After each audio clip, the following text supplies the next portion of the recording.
Hello and welcome to Recharge Wrestling. We're here to plug you into the world of professional wrestling. I'm Fisher and I'm here with one of my co-hosts this week, Krusty. Hey everyone. No pod last week. Apologies for that, but we are back and I'm back on camera, as you can see. Yes. Which is good. Got an exciting week as well. Build up to Elimination Chamber. Yep. That's what we'll be doing. We'll be previewing Elimination Chamber basically and talking about Raw and SmackDown for this past week. But yeah, it should be an exciting week. Yeah, it's good. I guess should we start at the top with SmackDown and probably the opening segment? What did you think of that? So the opening segment was Sami Zayn and Paul Heyman, right? It was indeed. Yeah, with a banging promo. Really, really good promo, and all of the promos so far in this, not just this feud, but like Cody, Sami, and Roman and Heyman and whoever, all of them have been hit so far. Yes. And they've done a really good job of making you think Sami could win, but also they've made you care about Cody because Sami's really popular. You know, there was a lot of people suggesting maybe Cody could get booed because they want Sami, but that's not happening at all. It's just you've got two people that are really over. Cheered, and it's really, really good. So, and the promos have been fantastic. Obviously, we didn't do a pod last week, but the one with Cody and Paul Heyman was brilliant. Then you got, obviously, we'll get to Raw, but this one on SmackDown was also good, and just really interesting. And then also some of the other stuff that happened with the Usos and Sami Zayn and stuff on this show, just really. Well, we might as well talk about that. I guess now we've started with Sami. Yeah, we might as well talk about all the Bloodline stuff and Sami Zayn. I guess. I mean, this is the main focal point anyway, isn't it? I mean, this is just dominating WWE at the moment. Yeah, and particularly SmackDown, because the thing is, Raw has a lot of other good stuff and a lot of, it has 3 hours. So they've got to have other exciting feuds, and they've got good women's stuff. They've got Seth Rollins, you've got, Austin Theory, you've got Edge, you've got Brock Lesnar, you've got all this other stuff going on. Yeah. SmackDown does feel like it's all a little bit eggs in one basket at the moment. We'll get to the rest of the show because there was a lot of filler on this show, I felt. Yeah. There was some good stuff as well. But obviously the stuff with the Usos, the segments backstage with Jimmy and Paul, like Jimmy not knowing if Jay's going to turn up. And then obviously comes out for his match. Yeah, that was cool. Entered from the crowd. Didn't expect him to turn up. I honestly didn't think he was going to turn up. I thought he was, but I thought there was a possibility that he might turn up like midway through the match and then they lose the titles. Yeah. The SmackDown, because they'd still have the Raw belts, so like you could still do. I thought twice now that they're going to have lost these belts. Both times they defended them, I thought they were going to lose them. It's because they're splitting them, so I thought, maybe they're going to split them, but they just haven't done it. I think now they won't. At this point now, they shouldn't. They've had their chance to do it and they didn't. So, but yeah, really interesting. But obviously, so the Usos were defending against Strowman and Ricochet, and they had a pretty good match. To be fair, it was a good match. Yeah, I enjoyed it. Yeah, I actually like Strowman and Ricochet as a tag team. I know they've been thrown together a little bit randomly. Play off each other very well, don't they? I think Braun working with a smaller guy works really well. Obviously not Nicholas Small. You've got both elements of excitement in it, haven't you? You've got the power and size, and then the flexibility and acrobatics. And Braun can finish. He can do moves off of Braun's shoulders. That is cool. That kind of stuff. So you've got a good mix there, and I actually think they work quite well together.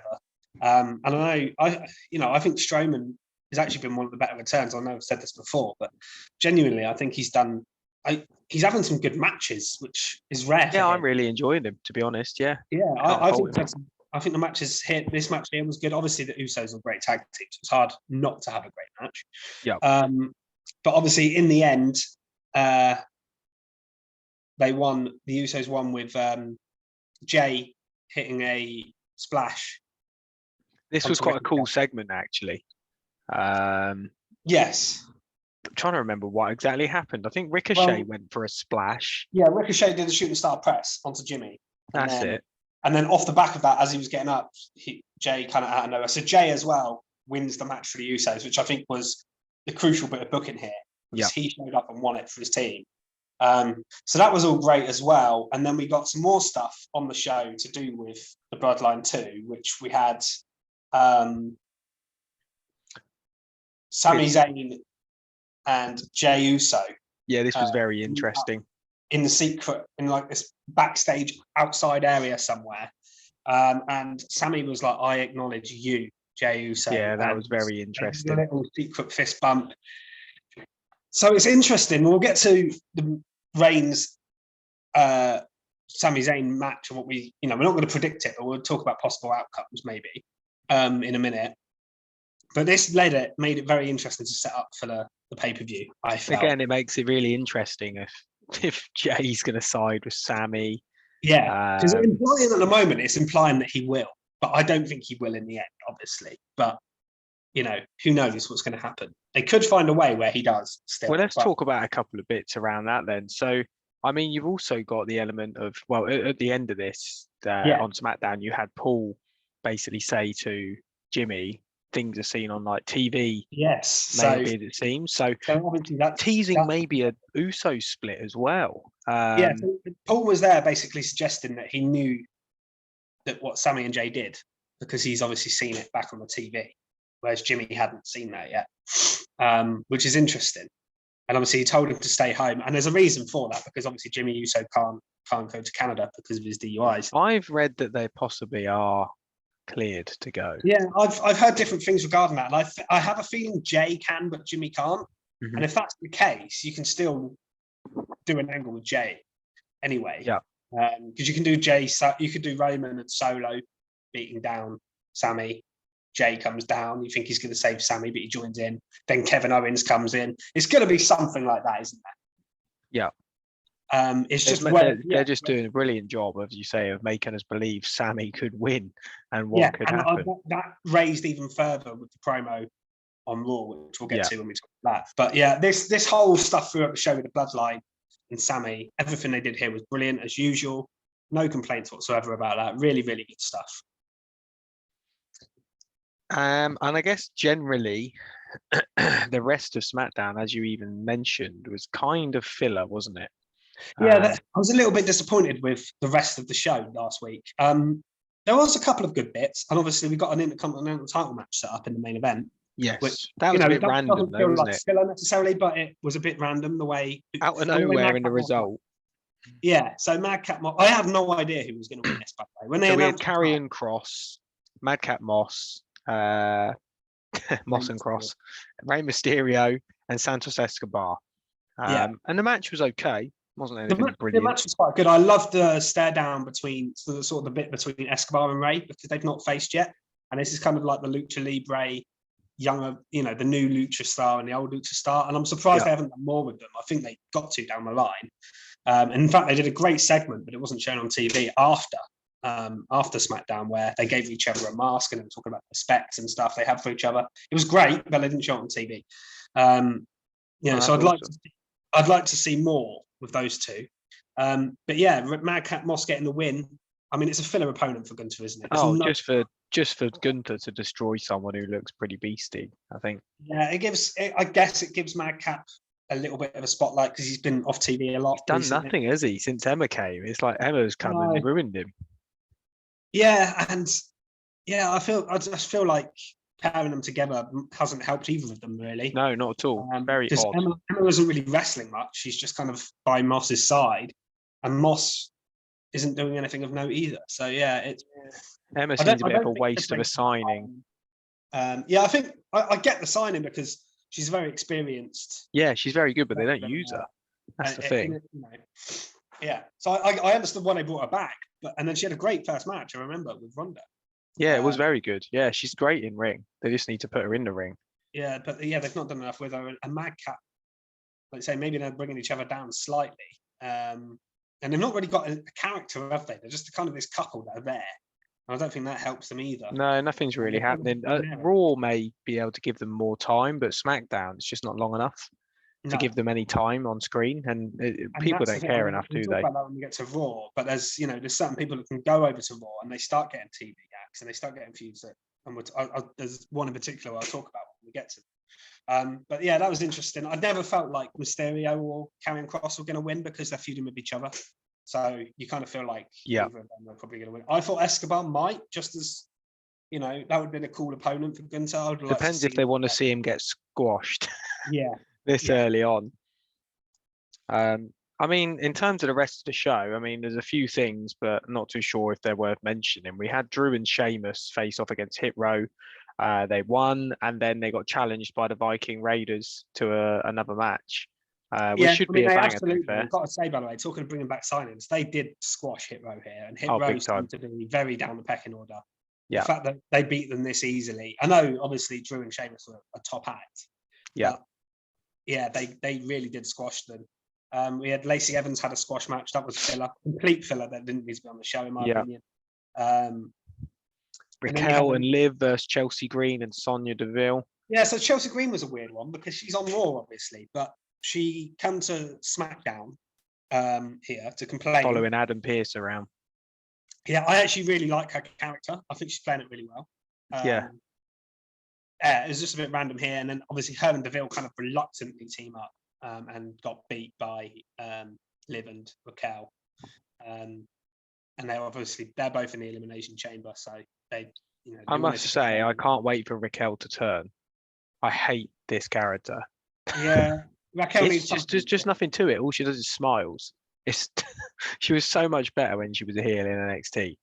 I know there's a lot of heels at the moment on the women's side, so maybe they'll wait till after Mania, but she's just quite boring. It very much depends on the result of the Chamber, because without giving anything away of who I think is going to win, I think she's got a chance. I don't think she's not my first pick by any means, but if she did win, then her going heel against Belair would make sense. Yeah.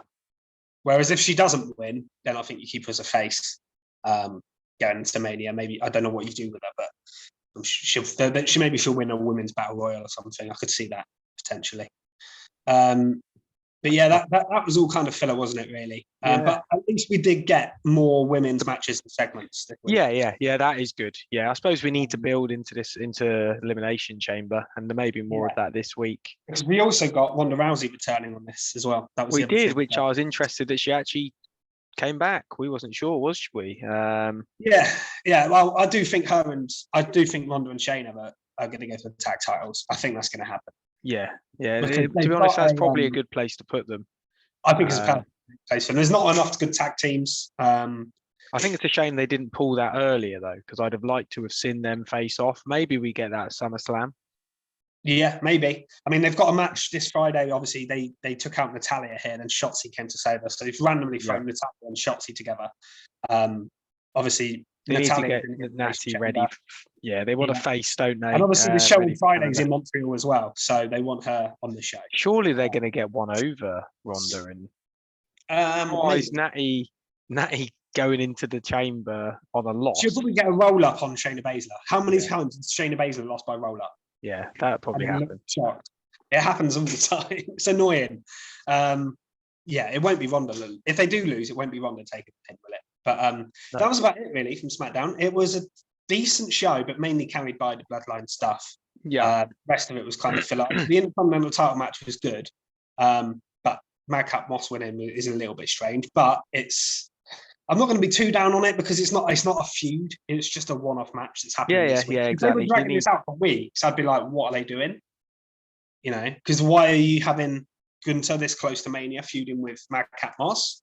But because it's only one match, one show. It's just to see them through the Chamber, isn't it, really? And then they can start up again. I'm sure we'll get more about Gunther's opponent after Elimination Chamber. I've got some ideas of what they're going to do with Gunther, but I'm not sure. Be interested to hear that maybe on a special pod. Yeah, I mean, I don't think it's like a massive surprise to people or person that I think they could do, unless they do some sort of big multi-man thing. But we'll talk about, we'll do a podcast soon, I'm sure, where we discuss Mania and a special pod probably where we discuss Mania and the card so far and the other matches we think are going to be added and all that kind of stuff. So, yeah. On to Raw. Yeah, let's move on to Raw because Raw was pretty stacked. I thought Raw was a really good show. Like I said, SmackDown was generally been the better show, mainly because of the bloodline. I thought Raw was overall the better show this week because I think it had a lot of really good stuff on it. Do you want to start with the bloodline stuff again, I guess, and Cody? Yeah, let's go to that promo because it kind of links from where we were talking about earlier between Cody and Sami. Just fantastic stuff. This was a scorcher, wasn't it? I mean, Sami Zayn impresses me more and more all the time, and I don't think I'm alone there. I was not a big Sami fan pre the bloodline I've always been stuff. a fan, but I think him in this role has another level. It's gone up a level. Yeah, I've always thought he was great. He was great as a heel, and in NXT, his babyface run was really good. But like, we haven't seen that magic on the main roster, like that absolute babyface magic, and now we're seeing that. So yeah, it's different. So he calls out Cody. The crowd here, the Brooklyn crowd, were amazing. This was a great place to do it, by the way, because Brooklyn is a proper. They were singing along to Kingdom. Cody actually tweeted about that. Because most fans react to the whoa bit and cheer. But they were singing the verses, they were so into Cody, but everything throughout the whole show, not just this segment. I've never heard that, by the way, a promo segment get a "This is awesome" chant. Oh yeah, that was incredible, wasn't it? Yeah, you just don't see that. Yeah, great crowd, great couple of people in this promo. So Sami calls out Cody. It was so intense, wasn't it? And it was mad to see both people getting cheers. Weird. Exactly. Normally you get one of them get booed, but no. It was.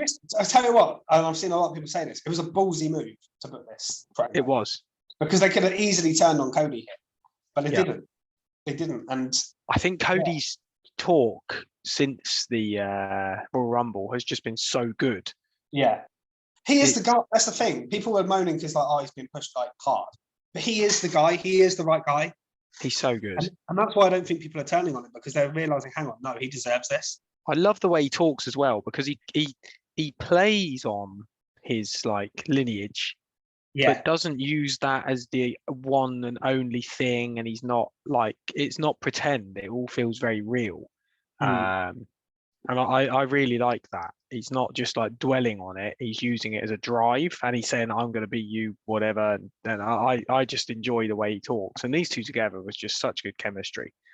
Yes, it was brilliant. And I don't think they've ever done anything together before either, really. So I think it's one of the best Sami Zayn promos I can remember. Yeah, but both of them got so fired up, very putting each other over, but intense. Also talking about themselves. Yeah, and then I love the bit at the end where Cody was like, "I'm going to finish my story. You need to finish yours." I just loved it, and it did kind of make you believe that Sami has a chance of winning pay-per-view. Obviously, spoiler alert: I'm not predicting Sami Zayn to beat Roman Reigns on my predictions. No, but definitely made us think, hasn't it? It's I can't wait to watch it, because that crowd is going to be so hot in Montreal. There's going to be near falls. There's going to be a moment where something huge happens and you think Sami might win, and then it's going to be taken away from you. I can imagine there being a stunner, then a haluva kick or something behind the ref's down. The ref gets back up. You think he's going to win these slow counts, and it's two. It's going to be mad. I can feel the crowd now. It's going to be insane. Yeah, it's going to be insane. It's going to be like us at Clash at the Castle watching Drew versus Roman. It's going to be that, but even more probably. Probably more because of how good the everybody's story into the story so the Roman hard. Drew story wasn't particularly great. It was just the fact we liked Drew in the UK. It was just the fact that Drew, was but it was intense. No, that was a banger. Absolutely, great promo again there. What else? Should we go on to some women's wrestling? So it was actually opened and closed, I believe, by the women division, which is quite cool. So we have Becky open the show saying she needs to concentrate on the title, but then Bayley interrupts that. I did quite like some jives here where Becky said that Bayley doesn't know what main event in WrestleMania is like. That was pretty savage. And I like the fact that they haven't ignored, because the thing about Becky and Bayley is they're both top stars, and before this win, they hadn't really mentioned WrestleMania. No, and them being disappointed at not winning Rumble and things like that. Whereas Becky was like, I haven't got a direction for WrestleMania, and I have to be on the card. Yeah, and So it completely made sense that her and Bailey both wanted to be in the Elimination Chamber because that's their easiest way in. Mm-hmm. So the whole segment made sense. And it also made sense that Belair would want to stop them. Yeah, I think that was brilliant. I love this. Like proper, it just feels realistic, not rubbishy. But all of their motivations made sense. Yeah. And it would have been a very Vince thing to do, I feel, if they put them in. So I'm actually really happy that they made this match. Yeah, we'll get to the match, but I'm glad Belair won because I didn't want a seventh competitor. And that puts her over so much. Oh, yeah. Yeah. Puts her over so much getting that victory. Bailey needs to win, but it does leave the question of what do Becky and Bailey do at Mania? I think that's quite good because it's intriguing. Yeah, I think we're going to get some sort of... Do we get them still feuding with each other? Do Damage Control face Ronda and Shayna, and then Bailey does something else? Like, I have no idea, honestly. I mean, there's been a lot of talk of, obviously, because Lita came back last week and helped Becky. Will we get Becky and Lita, maybe, versus Damage Control or something like that? But I just honestly don't know. No, that's good, though, isn't it, for us to not have a clue what's going to go on with some of the top stars, because inevitably they're going to be used. I kind of hope it's not against each other because that'd be a bit stale, I think. Yeah, taking it all the way out to Mania does seem a bit unnecessary when they had the cage match, and that should be a feud-ending type match, really. And it also seems like Becky's got one over her constantly. The only way I want them to face each other is if it's like a 6-woman tag match or something like that. With, say, you did Lita and Trish versus Damage Control.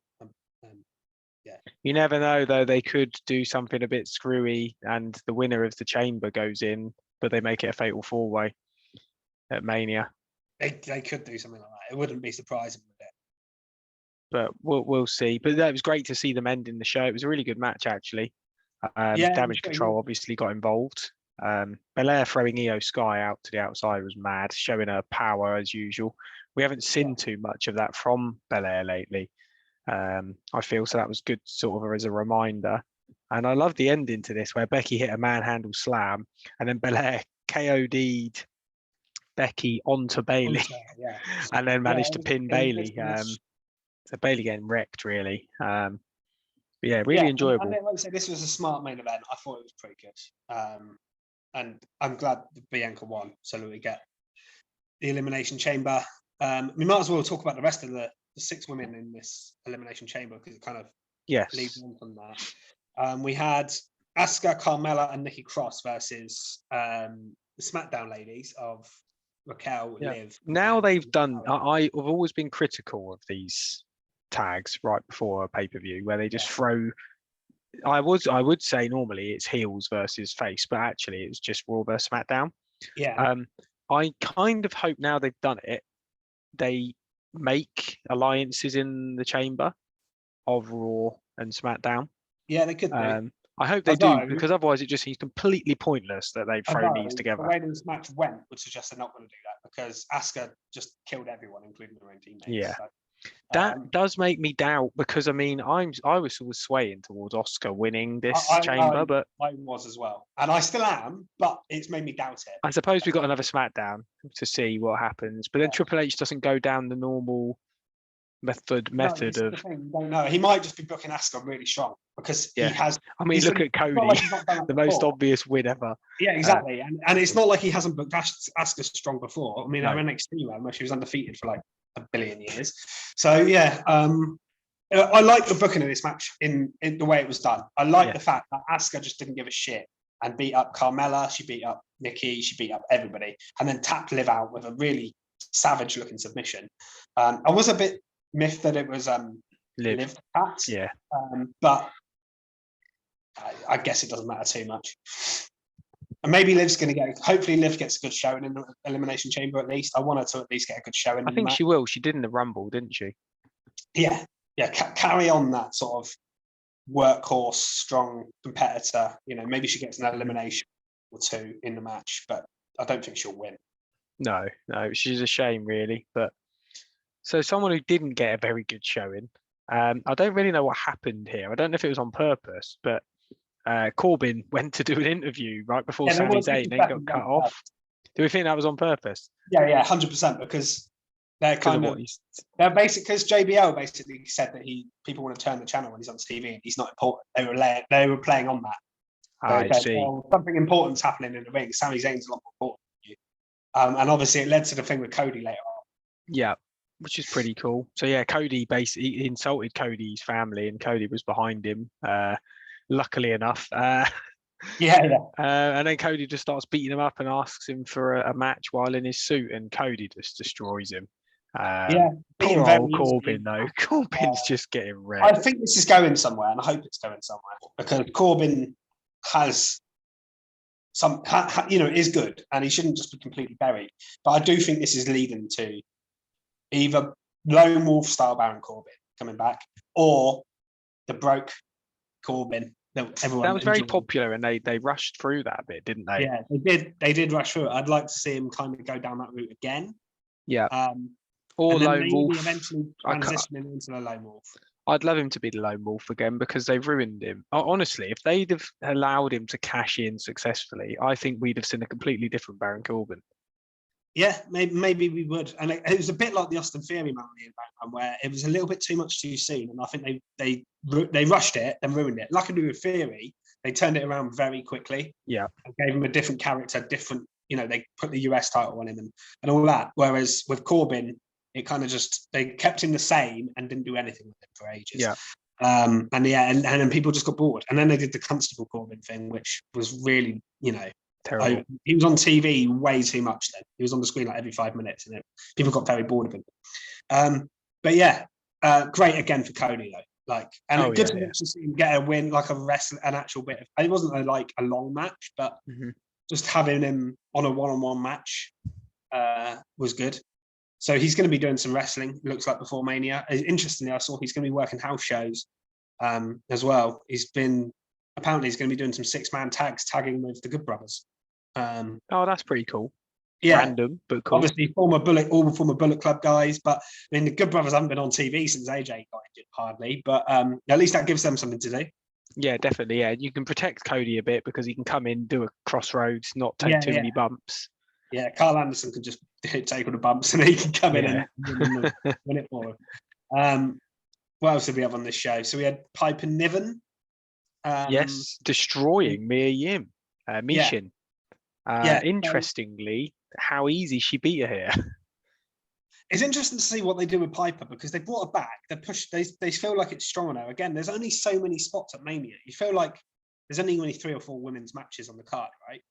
And you've got people like Raquel. And you can't have her face Belair again. No, because she's not in the match anyway, is she?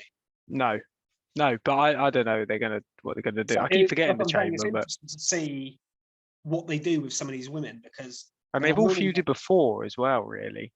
Unless she feuds with Bailey, but that wouldn't really make sense. But no, because we've had Becky Piper, we've had Belair Piper, so yeah, I don't really know where they're going to go with that. Be interesting to see. Be quite cool seeing Piper versus a legend, but I don't know if it'd be a very good idea to put them together. No, it's just interesting because, like I said, there's a lot of people they brought back, and you're just kind of assuming they're going to be somewhere on the card. They might just bring back the Women's Battle Royal and have them all in that. I don't know, but I don't know what they're going to do with those this year because the last couple of years, I mean, they didn't even bother with the Women's one, I don't think. And they did the Andre the Giant one's been done on SmackDown rather than on actual WrestleMania, hasn't it? Which is that's strange though. I think they should do it on the main card. Go back to the old formula with that and put some on the pre-show or something. But anyway, that's a little bit of a sort of side note. Yeah, we went off there, didn't we? Yeah. Should we talk about Judgment Day? Yeah. So this builds into the chamber, doesn't it? Yeah, because we got Balor and Priest against the Street Profits. Obviously, Montez Ford and Damian Priest are both in the Elimination Chamber match for the United States Championship. They had a pretty good tag team match, as you'd expect. With Balor in the end getting the win after an interference from Dominic Mysterio. It's quite interesting to see Street Profits lose, actually. Yeah. It's not often you see that. This is one of those I was like, which team's losing here? Because you don't really want either of them to lose. No. Because Balor and Priest have got to keep strong as well. But I guess, I'm assuming Dawkins took the pin. Dawkins took the pin from Balor, yeah. In the match, which makes sense. You can't have him take it. So, and then obviously you've got the after angle as well with Edge and on this day. Yeah. Yeah. And Rhea getting one over, sneaking out of the crowd. They said she was wrecking Beth. Yeah. Took out Beth. Obviously, we've got that at the Elimination Chamber as well. That is going to be a fun tag match. That's also going to be an interesting one. I don't know what direction you go with that, because Rhea. It could go either way, that one. You want Rhea strong, but you also want to give the crowd a home crowd pop. Yeah. Yeah. And I don't think they're getting it with the other matches, because obviously you've got Sammy, you've got Natalia, and you've got Edge, basically, as your three sort of. So you've got to give one, surely. And you'd think maybe one of them was going to win. Although they didn't give us anything at Clash, did they? With Sheamus, Andrew losing. No, they didn't actually. So they're not scared to not. Well, they to let us down. Yeah, Tyson Fury sing along at the end, but that wasn't working. That. Can you imagine if this ends with some Canadian singer coming out? Shania Twain comes out and sings with Sami Zayn. I don't think it would go down well. Oh dear. Yeah, that's interesting. We also had the Brock and Lashley contract signing. This Raw was absolutely stacked, wasn't it? It was, yeah. And you could tell Lashley's full heel now, isn't he? Yeah. Yeah. Lashley seems to have gone full heel. Yeah. Weirdly, the Hurt Business reunion. It's interesting that hasn't materialised at all. No, we saw MVP again talking to Shelton and Cedric in the back on one of the backstage segments. I think it might come into play at the pay-per-view, though. Okay. Well, I've seen a couple of people on our predictions that I've put them up on our Twitter now, so you can check them out. By the way, I'll plug that at the end. But I've seen a couple of people predicted. They're like, "Do we have to predict this match?" Because I think it's going to be a no contest, and that's exactly how I feel about it. Because I think it's very strange that this is on the Elimination Chamber card when it should have it should be at Mania, right? Otherwise, what do these two do at Mania? I wonder whether Omos gets involved and then you get Brock Omos. Potentially. It's very odd that this match has been put on this card. I don't know why it's there. I don't think it needs to be there either. Because this card's so strong with that. Like, even you could have interference from the Hurt Business, like you say. Yeah, I very think, early on, which then says, right, I want you at Mania. Yeah. I think we may get a fourth match out of this somehow. Or this won't be a match at all. One of the two. But yeah, this actual segment on Raw was quite interesting, really, wasn't it? With Lashley kind of, like you say, he's gone full heel. He was being very cocky, and then sort of laid the trap for Brock. It was good. There's not a lot else to say about it, really. No, that was it. Lots of security getting launched everywhere. Yeah, which was fun. I'm loving Brock in this sort of role at the moment. He's very funny. I thought his promo the week before was hilarious. When he was talking about Bobby, I do this and I think about Bobby. I do that and I think about Bobby. And he was on about being in bed with his wife, and he's like, 4 hours later, I think about Bobby. That was hilarious. So credit to Brock. But yeah, I'm excited for this match purely because it's like, it should be carnage. I think it needs a stipulation, really, but I think they may be saving that for Mania. I think I'm not too sure. No sense otherwise what these two do at Mania. I just don't get it. Because Brock apparently is working WrestleMania, and you'd think he would. Yeah, 100%. So surely he's facing Lashley again. Otherwise, who else? I know Omos is a possibility, like you said, but we'll see. One match that was tiny, really, was Mustafa Ali versus Bronson Reed, which ended up in Bronson destroying Ali. Yeah, this was always going to go one way, and it's Bronson Reed getting a showcase, which he needed because obviously he is in the Elimination Chamber match, and he hasn't done much so far. So it was good to see him get a strong win. Not a lot else to say. I loved his tsunami move. It is cool. I can't believe you managed just to pull that off without killing someone. Yeah, it is good. It's really good. The last thing, I guess, really, was Miss TV with Seth Rollins. That's all I've got down. Yeah, and there was one other little thing to mention after that. But yeah, let's talk about Rollins' boots then. That was these are crazy, wasn't it? Yeah, these are actually quite expensive boots. Yeah, I've heard they're like quite a popular thing. Over £300. They look like something the Smurf would wear. Yeah, I think it works for Seth because he's just crazy. It was hilarious watching him trying to wrestle in them. It really was. But yeah, we get Biz TV. And they basically end up in a bit of a scrap, don't they?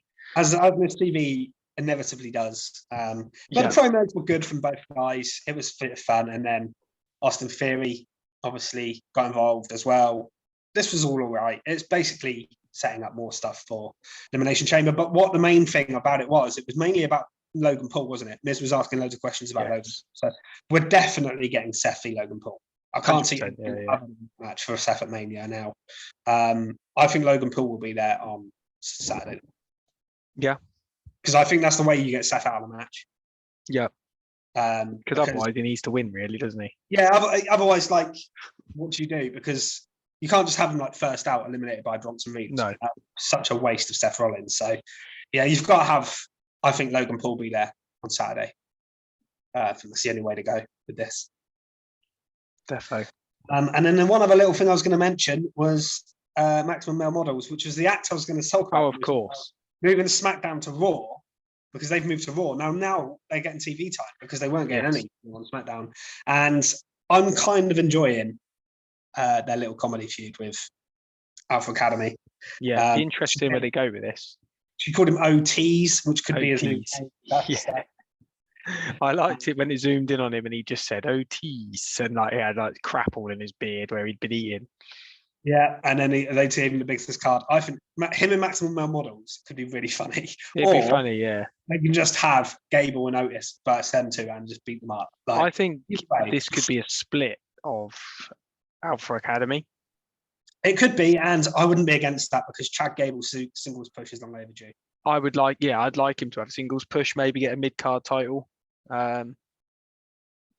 Yeah, I think it'd be brilliant, actually. There's no reason why he couldn't hold on quite successfully. Oh, I think a US title run with him would be perfect for him.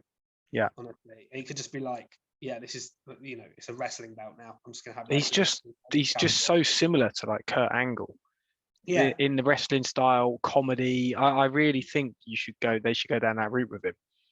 I do as well. I think even have him adopt the Angle Slam would be cool. He's done one before. He has used it in matches. Yeah, he's definitely used it. And he's used the ankle lock as well, of course. Yeah, I think it works really well. You could even have him go like as far as taking his braces off, his shoulder straps and everything. I think they should have done more with... I think they could have used Kurt Angle a lot more with Chad Gable. Yeah. In some storyline. I think they still could. You never know. They can still bring Kurt in, I'm sure. But yeah, they should have done more with it when they had the opportunity to, really, when Kurt was there full time more. Yeah, but really interested to see what they do with Otis, and it might actually make me interested in Maximum Male Models because I really haven't been. No, I haven't been, but I think this is an entertaining feud for them. I haven't really been interested. Their stuff they've done online has been quite funny, but like, they haven't been putting it on TV. Then when they get in the ring, like there's nothing to them. So hopefully we get some sort of funny match from this. But what an odd segment to end on. But I know, the main event overall. That's the main event of the show. That was the main event. I didn't make any notes, so I'm just going off the WWE website, and that was the only thing. It's not on there, but I was like, I must talk about it. Oh, poor WWE, poor Otis. Well, they only really put the results of the matches on there, and then maybe a segment or two.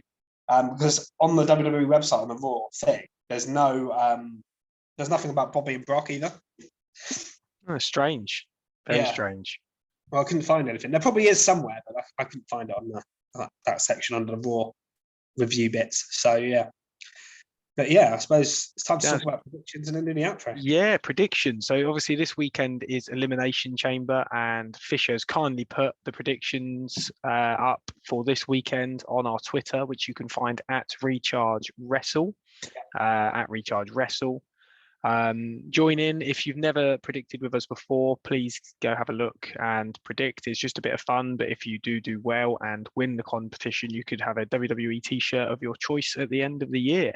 But it is just great fun. It gets a bit competitive as well. So have a look, join in, post your predictions before Saturday night, before the main event starts, and not the main event, before the actual event starts, not just the main event. Also, if you're listening on a podcast, we are on YouTube. So just search Recharge Wrestling and you will find us down there. Give us a like and subscribe. We would really appreciate that. Keep an eye out because we will be releasing prediction videos, maybe a Elimination Chamber preview as well. So yeah, check out that and we'll see you next time. Yep. Goodbye. Thanks, everyone. Yeah.